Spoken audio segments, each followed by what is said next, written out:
దేవునికి ప్రియమైన సంగమా, ఈరోజు దేవుడు మనకని ఇచ్చిన ప్రవచన వాక్యం ఇదియే.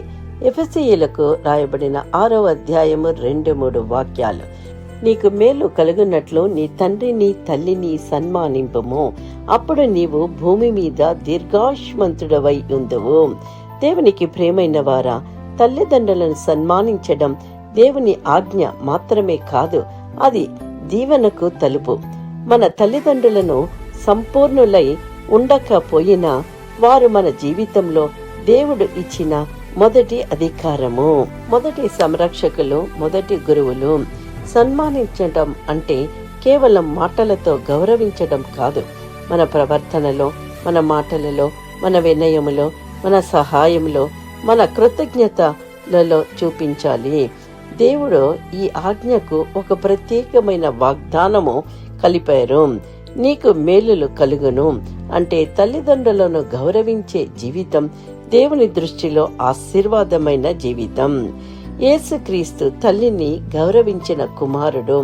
యేసు శిలువపై తీవ్రమైన బాధలో ఉన్నప్పటికీ తన తల్లిని మరియాను మరిచిపోలేదు. ఆయన యోహానుతో ఇదిగో నీ తల్లి అని చెప్పి మరియాను చూసుకునే బాధ్యతను అప్పగించారు.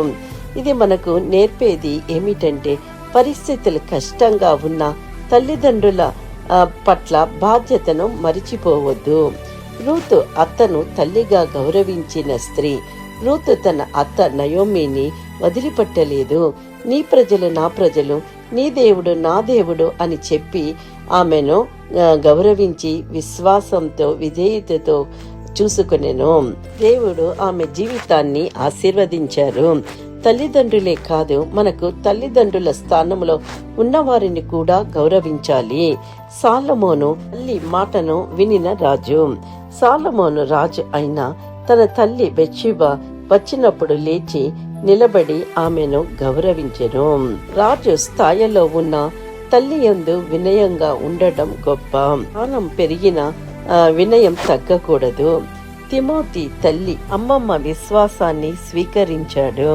వారి బోధనల వల్ల తిమోతి దేవునికి గొప్ప సేవకుడాయను. తల్లిదండ్రుల ఆత్మీయ బోధనను తేలికగా తీసుకోకూడదు. వారి ప్రార్థనలు మన భవిష్యత్తుకి మైన పునాది. ఒక చిన్న ప్రార్థన. ప్రియమైన సహోదరి సహోదరుడా, ఈ వాక్యాన్ని వింటున్న మనతో దేవుడు ప్రవచిస్తున్నారు. తల్లిదండ్రులను ఘనపరిచే వారిని దేవుడు ఆశీర్వదిస్తారు, దీర్ఘాయుష్నిచ్చి నడిపిస్తారు. ఈ వాక్యాన్ని మనకని స్వతంత్రించుకుందాము, ఆశీర్వదింపబడదాము. Amen. Please like, subscribe and comment. Thank you.